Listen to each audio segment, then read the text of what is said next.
TVS motor cycle ఉందో వాళ్ళ అధినేత సుదర్శన్ గారు చెప్పి వారిని కూడా రమ్మన్నాం. ముగ్గురు అడాప్ట్ చేసుకున్నారు. భగవంతుడు వాళ్ళకు ఒక అవకాశం ఇచ్చాడు. సమాజం సహకరించింది. వాళ్ళు ఆర్థికంగా పైకి వచ్చారు. ఇప్పుడు నేను ఆలోచించింది ఏంటంటే, నేను 24 గంటలు పనిచేసేది పెద్ద పెద్ద కోటీశ్వరుల్ని తయారు చేయడమే కాదు, సమాజంలో ఆర్థిక అసమానతలు తగ్గించి అందరికీ మెరుగైన జీవన ప్రమాణాలు ఇచ్చి మీ జీవితాలు కూడా బాగుపడాలని. ఇప్పుడు జయమ్మ ఉంది, మొన్నటి వరకు కూలి పని, ఏం చేయాలనో తెలియదు. ఒక చిన్న ఆవును పట్టించారు, జీవితం మారింది. గవర్నమెంట్ కొంత డబ్బులు ఇచ్చాం, ఆవిడ కూడా ఒక ఆలోచన వచ్చింది, ఇంకొక ఆవును పట్టుకున్నది. ఇప్పుడు రెండు కలిపి 3-4 దూడలు వచ్చాయి. ఆ దూడలు కూడా పేయి దూడలు వచ్చేట్టుగా మేము ఏం చేసామంటే వ్యాక్సినేషన్ అవన్నీ అదే ఇచ్చాం. దాంతో ఇప్పుడు ఆవిడకు ఒక నమ్మకం, నేను ఇంకా 5-6 ఆవులైనా మేపగలుగుతాను, నాకు ఆదాయం సంపాదిస్తాను అనే నమ్మకం కలిగింది. ఇప్పుడు నేను ఆలోచించేది ఏంటి, ఆ కుటుంబం మారాలంటే ముగ్గురే పిల్లలు ఆవిడికి, అదే ఆస్తి. భర్త పోయాడు, ఆవిడికి పెన్షన్ వస్తుంది, కూతురికి మళ్ళా వికలాంగుల కింద ఆవిడకి ఒక పెన్షన్ వస్తుంది, తల్లికి వందనం ఇచ్చాం. ఈ డబ్బులు తీసుకొని అదే మారిగా మెగా కింద వాళ్ళు ఇచ్చే డబ్బులు తీసుకొని వాళ్ళకి ఆలోచన ఇస్తారు. ఆ ఆలోచన ఏంటి, ఏం చేస్తే ఈ కుటుంబం బాగుపడుతుంది, ఎలాంటి చదువు చదివించాలి, చదివించి వాళ్ళు సెటిల్ అయ్యే వరకు చేసే బాధ్యత మార్గదర్శికి అప్పచెప్పాను. అది కాన్సెప్ట్. అంటే ఒక 20 ఏళ్ల తర్వాత ఈ రాష్ట్రంలో అందరూ కూడా మెరుగైన జీవన ప్రమాణాలు, తిండి, ఆరోగ్యం, కనీస అవసరాలు, లేకపోతే పిల్లల్ని బాగా చదివించుకునే అవకాశం, ఇవన్నీ ఉండాలని చెప్పి కోరుకుంటున్నా. దానికే ఈ కార్యక్రమం చేశాం.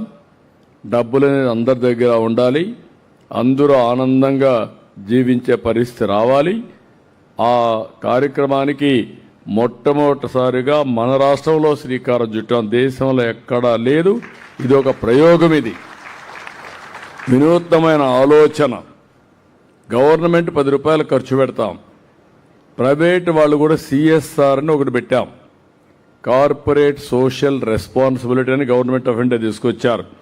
వాళ్ళకు వచ్చిన డబ్బుల్లో 2% ఒక ధార్మిక సంస్థల కింద ఖర్చు పెట్టాలి, ఒక మంచి కార్యక్రమానికి ఖర్చు పెట్టాలి. అది వాళ్ళ బాధ్యత. ఇప్పుడు నేనేమంటున్నానంటే డబ్బులు కాదు, ఇప్పుడు నేను చెప్పాను ఇక్కడ. ఆవిడేమిటి ఆలోచన, ఆయన ఇచ్చిన డబ్బులు ఇస్తే నేను సెటిల్ అయ్యాను, వాళ్ళకి బాధ్యత బాగా చేశారు, వాళ్ళకి ధన్యవాదాలు, నేను నా పెద్ద కొడుకుని JCB డ్రైవర్గా పెట్టుకుంటా. అదే ఆవిడ ఆలోచన. మీ ఆలోచన ఏంటి, మీరు పైకొచ్చారు, మీరు కూడా మామూలు వ్యక్తులే ఒకప్పుడు. ఈరోజు మీరు మీ ఆలోచన విధానంతో పైకొచ్చారు.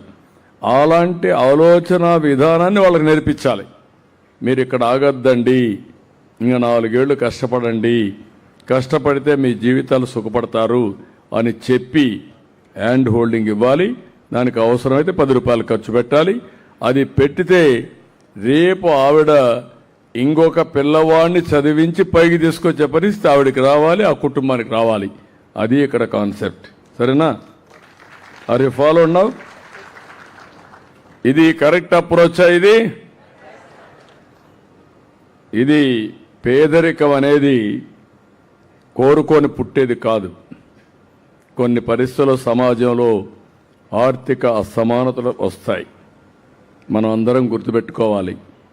ఈరోజు మన సమాజంలో కాలక్రమేణా కొంతమంది దగ్గర భూములు ఉంటాయి, కొంతమంది అవకాశాలు వస్తాయి.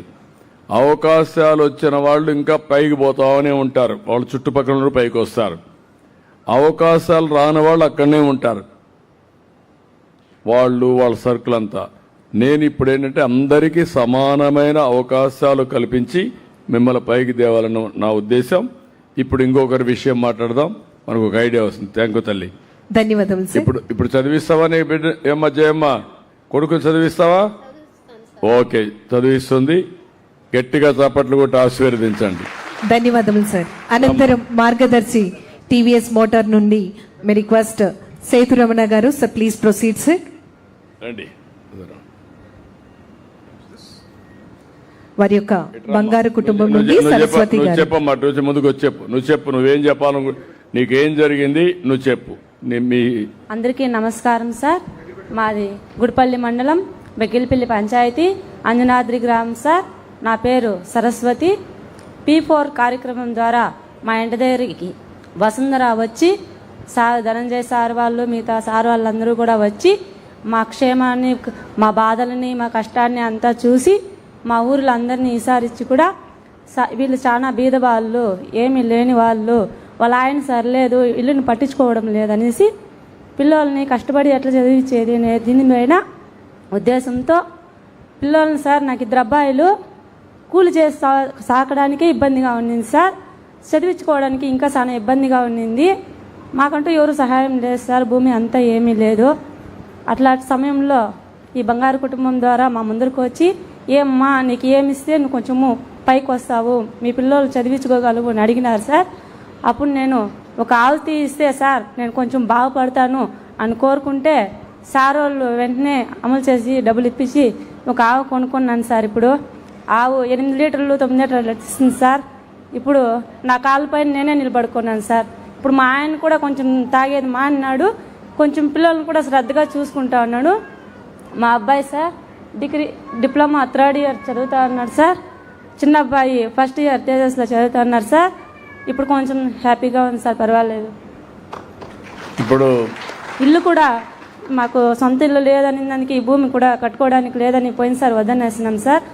ఈసారి ఇప్పిస్తాము కంపల్సరీ అని చెప్పినారు. లిస్ట్ కూడా వచ్చిందన్నారు, కానీ ఇంకా ఇవ్వలేదు, ఇస్తామని చెప్పినారు sir.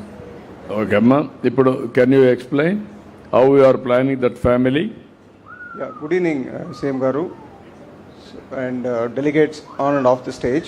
Thanks for giving us the opportunity for in participating the improvement of Kada.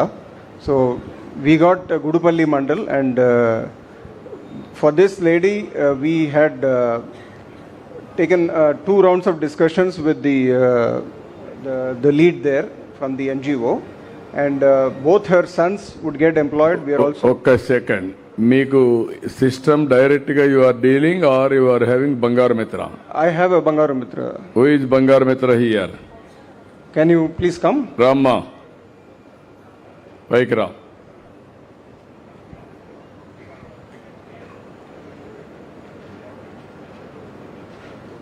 No, you explain. She will explain. You carry on, sir. Under. Yeah you can SIT sir. ఏంటమ్మా ఏం చేస్తున్నావు? అందరికీ నమస్కారం. నా పేరు వసుంధర. మాది బెగిల్పల్లి పంచాయత్. నువ్వేం చదువుకున్నావమ్మా? Intermediate sir. ఇంటర్మీడియట్ చదువుకున్నావు. ఏంటి చెప్పు ఇప్పుడు? బంగారు మిత్రగా నాకు అవకాశం వచ్చింది సార్ ఇంటర్మీడియట్ జననాయకుడు ప్రోగ్రాం ద్వారా. సరస్వతి అనే బంగారు కుటుంబం వాళ్ళది చాలా పూర్గా ఉన్నారనేసి వాళ్ళని ఐడెంటిఫై చేసి వాళ్ళకి 2 పిల్లలు ఉన్నారు సార్. ఇద్దరికి ఎడ్యుకేషన్కి ప్లాన్ చేశాం సార్, ఫ్యూచర్ డెవలప్మెంట్ కోసము. వాళ్ళ హస్బెండ్ తాగుతూ ఇంటి పట్ల బాధ్యతగా ఉండడు సార్. ఈవిడ మాత్రమే బాధ్యత తీసుకుంటారు అనేసి వీళ్ళతో ఇప్పించాం సార్. ఇప్పుడు నువ్వు ఎవరైనా ఆవిడ భర్తకు కూడా చెప్పారా ఇది మంచిది కాదు నువ్వు చేసేదని ఏమన్నా చెప్పి? ఇప్పుడు చెప్పి కొద్ది మారాడు సార్. ఆయన కూడా ఇంటి పట్ల బాధ్యతగానే ఉంటున్నాడు సార్. ఇప్పుడు ఆయన ఈవిడ కలిసి ఈ ఆవులు పట్టుకొని కొంత బాగుపడే పరిస్థితి వస్తుందా? ఒప్పుకుంటాడమ్మా? ఇప్పుడు పర్వాలేదు సార్. ఇప్పుడు ఆయన పనికి వెళ్తున్నాడు, నేను ఆవును చూసుకొని ఇంటి పక్కన ఏదైనా పని చిక్కితే వెళ్తున్నాను. ఇప్పుడు ఆవులో 16,000 అట్లా వస్తుంది పాల బిల్లు. ఇప్పుడు 4-5 వేలు ఆవుకు పెట్టేసినా కూడా ఒక 10,000 మిగులుతుంది సార్. ఇప్పుడు 2 అబ్బాయిలకి ఏదో ఒకరికి లేకుండా ఒకరు సర్దుకొని అక్కడ ఇక్కడ అప్పు చేసేకి వడ్డీకి పోకుండా మా కాళ్ళ మీద కొంచెం నిలబడేందుకు కొంచెం సహాయం చేసినందుకు టీవీఎస్ కంపెనీ వాళ్ళకి మా యొక్క ధన్యవాదాలు సార్. ఇప్పుడు సీఎం చంద్రబాబు నాయుడు గారు మా సారు చెప్పినందుకు, మా సార్ ద్వారా మీరు వచ్చి మాకు చాలా హెల్ప్ చేసినందుకు, ఇలాంటి మా P4 బంగారు కుటుంబాల ద్వారా మాలాంటి కుటుంబాలని ఎన్నుకున్నందుకు చాలా సంతోషం సార్. ఇంకా ఉండే వాళ్ళని కూడా మీలాగా కాకుండా మాలాగైనా కొంచెం జాగ్రత్తగా తీసుకోవాలని కోరుకుంటున్నాం sir. Thank you. Very nice. But the two family, ఎన్ని ల్యాండ్ ఏమైనా ఉందమ్మా మీకు? ఏమీ లేదు సార్, ఏం ఇల్లు లేదు. కట్టుకోవడానికి లేదు సార్. ఇల్లు కూడా కట్టుకోలేదు. Their requirement is house and also 2 sons, and also they don't have land for husband and wife. Now we have to plan in such a way, 4 members, 2 husband and wife, how to create self-employment and economic sustainability. Second angle, 2 children, one is diploma, how to make him to go for higher education also. If he is willing to go to engineering after diploma, you have to encourage him. And ultimately both children you have to educate well and settle their life, and then you have to document this family should be self-sufficient and sustainable family on economic. Now I wanted to have clear-cut every family action plan, vision for that family. How far you are able to succeed? My idea is very clear. Everybody not born as a leader. Everybody got an opportunity. They also born in a small way. True. I also born in a small way. Even our honorable, మీకు అందరికి గుర్తుపెట్టుకోవాలి, Narendra Modi as born in a small ఫ్యామిలీలోనే పుట్టాడు. NT Ramarao కూడా చిన్న కుటుంబంలోనే పుట్టారు. మహాత్మా గాంధీ కూడా చిన్న కుటుంబమే. అంబేద్కర్ కూడా ఒక చిన్న కుటుంబమే. కానీ ఏమైందని మీరు ఆలోచిస్తే వాళ్ళ జీవితంలో యాక్సిడెంటల్గా ఒక మార్గదర్శి వచ్చారు.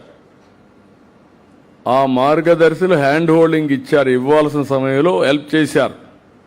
జయమ్మ ఉంది, జయమ్మకు గాని ఆ సమయంలో రాకపోయింటే జయమ్మ కొడుకు కూతుర్లు అందరూ కూడా డోలాయమానంలో ఉండేవాళ్ళు. ఇప్పుడు చెల్లమ్మ ఉంది, నీ పేరేంటమ్మా? సరస్వతి సార్. సరస్వతి ఉంది. భర్త తాగేసి బయట తిరిగేవాడు బాధ్యత లేకుండా, పిల్లలను ఒకటే తాకాలి. రేపు ఆవిడేమనుకుంటుంది, ఓకే మనం ఏమి చేయలేం, కూలీ పంపిద్దాం, కూలీ పంపించేది. ఇప్పుడు ఎప్పుడైతే వీళ్ళు వచ్చి హెల్ప్ చేశారో భర్తలో కూడా మార్పు వచ్చింది. ఓకే భార్య కష్టపడింది, సెటిల్ అయింది, నేను కూడా సెటిల్ కావచ్చు, తాగుడు మానేద్దాం అని మానేసే పరిస్థితికి ఆ దారికి వచ్చాడు. పూర్తిగా మానేశాడని నేను చెప్పడం లేదు, అది ఇంకా కొన్ని రోజులు పడుతుంది. అది అక్కడుండే బంగారు మిత్ర మార్గదర్శకుడు గైడ్ చేయాలి. ఫ్యామిలీని బాగు చేయాలి, కుటుంబాన్ని బాగు చేయాలి. You have to plan for the family succession vision. Noted, sir. We are working on that, and couple of things that I wanted to highlight in Gudipalle. What we are doing is not only the livestock providing to the beneficiaries, we are trying to diversify it to as many ways as possible, right from a Xerox shop to a small petty shop or to a tailoring institute or various other things we are exploring. There is good progress in that.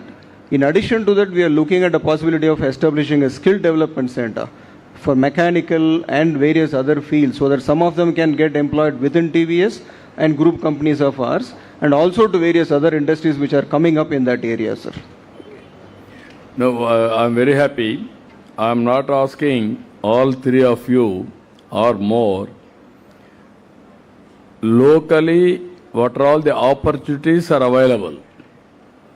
Future